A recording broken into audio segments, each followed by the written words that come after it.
السلام علیکم ورحمۃ اللہ وبرکاتہ۔ آج 2 مارچ ہے اور آج کے دن بلوچ قوم یوم کلچر کے حوالے سے مناتی ہے۔ میں اپنی قوم کو کلچر ڈے کی مبارکباد پیش کرتا ہوں۔ کھلے بلوچ راجہ دودرو بید یروچ مراد آباد۔ اصل میں بلوچ کا کلچر ہے کیا آدھے کپڑے پہن کر ٹک ٹاک پر ناچنا یہ بلوچ کا کلچر ہے؟ نہیں، ہرگز نہیں۔ یہ تو وہ آنٹیاں ہیں جو 8 مارچ کو نکل کر میرا جسم میرے مرضی کے نعرے لگاتی ہیں اور 2 مارچ کو بلوچ کی دستار پہن کر بلوچ ہونے کا ثبوت دیتی۔ حالانکہ یہ بلوچ نہیں ہے، ان کا بلوچ سے کوئی تعلق ہی نہیں ہے۔ اصل میں بلوچ کا کلچر غیرت ہے، بلوچ کا کلچر بہادری اور جرت ہے، بلوچ کا کلچر وفاداری ہے۔ آج بحیثیت قوم، بحیثیت مسلمان میری ذمہ داری کیا ہے؟ میری ذمہ داری یہ ہے کہ میں حضور صلی اللہ تعالیٰ علیہ وسلم کی سیرت اپنے بچوں کو پڑھاؤں اور اس وسلم کے صحابہ کرام کے حالات زندگی کے بارے میں بتاؤں تاکہ آنے والی نسل ایک غیرت مند قوم بنے۔ اور آج کلچر کے دن خصوصیت کے ساتھ ہمیں اپنے ان اسلاف بزرگوں کو یاد کرنا چاہیے جنہوں نے اسلام، ملک اور قوم کے لیے قربانیاں پیش کی۔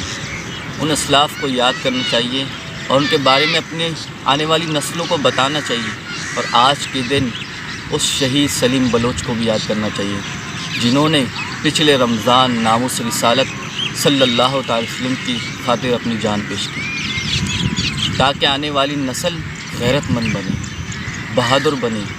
بلوچ قوم تو وہ قوم ہے جو فاروق اعظم رضی اللہ تعالیٰ عنہ نے ایک بڑے سردار کے پاس صحابی رسول کو اسلام کی دعوت کے لیے بھیجا۔ صحابی رسول جب گئے تو سردار نے کہا یہ لوگوں نے تو ہمیں مال، جائیداد، منصب، عہدہ دیا، اگر آپ یہ سب چیزیں دینے کے لیے تیار ہو تو ہم اسلام میں داخل ہونے کے لیے تیار ہیں۔ صحابی رسول جب فاروق اعظم کے دربار میں گئے اور اس پورا ماجرا بیان کیا تو فاروق اعظم نے کہا ہمیں قبول ہے۔ سردار جب بلوچ سردار کو فاروق اعظم رضی اللہ تعالیٰ عنہ کے پاس لے گئے تو سردار نے فاروق اعظم رضی اللہ تعالیٰ عنہ نے کہا یہ سب چیزیں تو ہم نے مان لی، تمہاری شرائط مان لی ہے، مگر ایک چیز یہ ہے کہ جب تم اسلام میں داخل ہوگے تمہارا مقام یہ ہوگا تمہیں کسی ظالم کے سامنے کبھی جھکنا نہیں ہوگا سوائے اپنے رب کے۔ یہ بلوچ سردار نے کہا اگر واقعی صرف اپنے رب کے سامنے جھکنا ہوگا تو میں پوری قوم کے ساتھ اسلام میں داخل ہونا چاہتا ہوں۔ تو یہ ہے بلوچ کا مقام، اور تب سے لے کر آج تک بلوچ قوم کی تاریخ اٹھا کے دیکھ لیں، کبھی کسی ظالم کے سامنے جھکی نہیں۔ سر کٹا دیتے ہیں لیکن کبھی کسی ظالم کے سامنے جھکتے نہیں۔ آج بھی میں نے بلوچستان کا وزٹ کیا، لیاری گئے ہوں۔ لیاری میں یہ میں نے دیکھا کہ بلوچوں قوم کے جو بچے ہیں ان کو پیروں میں جوتے تک نہیں ہیں۔ جب وجہ پوچھی کہ یار پیر میں جوتے کیوں نہیں ہیں، اتنی غربت کیوں؟ بھائی نوکری، یار کراچی میں رہ کر آپ کو نوکری نہیں ملتی؟ تو وجہ یہ کہ جب نوکری کے لیے جب کسی کے پاس جاتے ہیں، بھائی آپ کون؟ میں بلوچ، تو نوکری دیتے نہیں۔ یار اتنی کیا گناہ کیا بلوچ قوم نے؟ کیا وجہ ہے آج بلوچ قوم اتنی تباہ ہو، برباد ہے؟ حضور صلی اللہ علیہ وسلم فرماتے ہیں نا کہ ظالم کے ساتھ چلنا، ظالم کے ساتھ اگر کوئی ایک قدم بھی چلانا اور اس کو پتہ ہے وہ ظالم ہے تو اس کو کسی مفتی سے فتویٰ لینے کی ضرورت نہیں، وہ اسلام سے خود ہی نکل جائے۔ اور مجھے بتاؤ کیا تمہیں نہیں پتہ زرداری ظالم ہے؟ تم مجھے بتاؤ کہ تمہیں یہ نہیں پتہ کہ نواز شریف ظالم ہے؟ کیا تمہیں یہ نہیں پتہ کہ عمران خان ظالم ہے؟ تو بحیثیت آج ہمارے جو بڑے سے مراد ہمارے ایم پی ایم این ہے کہ ان کو نہیں پتہ کہ یہ ظالم ہے؟ تو ان ظالم کا ساتھ دینا ہی بلوچ قوم کی آج تباہی ہے۔ اگر ہم چھوڑ دیں ظالم کا ساتھ دینا پھر دیکھیں بلوچ قوم کہاں جاتی ہے۔ تو خدا را میں آپ کو دعوت فکر دیتا ہوں کہ آئیں تحریک لبیک پاکستان میں شامل ہوں۔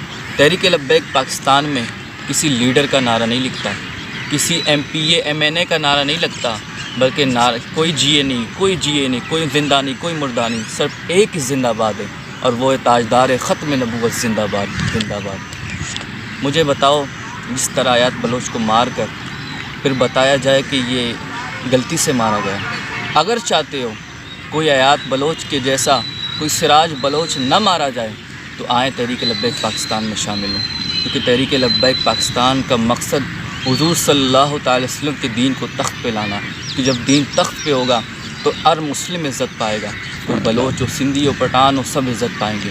اور تحریک لبیک یا رسول اللہ کا مقصد یہ ہے دین کو تخت پہ لانا، کسی لیڈر کو تخت پہ نہیں لانا، کسی M P A M N A کو تخت پہ نہیں لانا، بلکہ دین کو بادشاہ بنانا۔ کیونکہ جب دین بادشاہ ہوگا تو نیچے کے جتنے M P A M N A ہیں وہ سب دین کے وزیر ہوں گے، جو بادشاہ حکم دے گا وہی، کیونکہ جب بادشاہ بولے گا ظالم کا ہاتھ کاٹو تو وہ کاٹے گا، جب بادشاہ حکم دے گا کہ مظلوم کا ساتھ دو تو مظلوم کو ساتھ دے گا۔ خدارا اس ظالم کا ساتھ دینے سے ہٹ جائیں اور اپنی قوم اور نسل کو بچائیں۔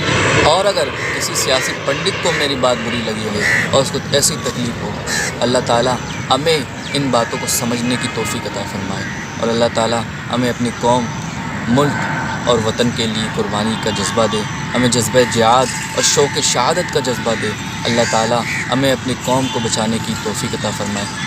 اللہ بھی اس قوم کی حالت نہیں بدلتا جو خود اپنی حالت تبدیل نہ کرے۔ اللہ تعالیٰ سے دعائے کہ انجانے میں کوئی غلطی ہوئی تو اپنے فضل سے معاف کرے۔ اللہ تعالیٰ سے دعائے ہمیں سمجھنے کی توفیق عطا فرمائے۔ آخر میں یہ اشعار بیان کرتا ہوں کہ حفیظ جلندی شاید کسی وقت انہوں نے حق چھوڑا تھا تو آپ نے کہا میں نے حق چھوڑا تھا، اندیشہ غربت سے حفیظ، سوچتا ہوں تو دل احساس سے ہل جاتا ہے، نہیں تھی مجھے اس امر کی آگاہی کہ رزق تو اس دار میں کتوں کی بھی مل جاتا ہے۔ السلام علیکم ورحمۃ اللہ وبرکاتہ۔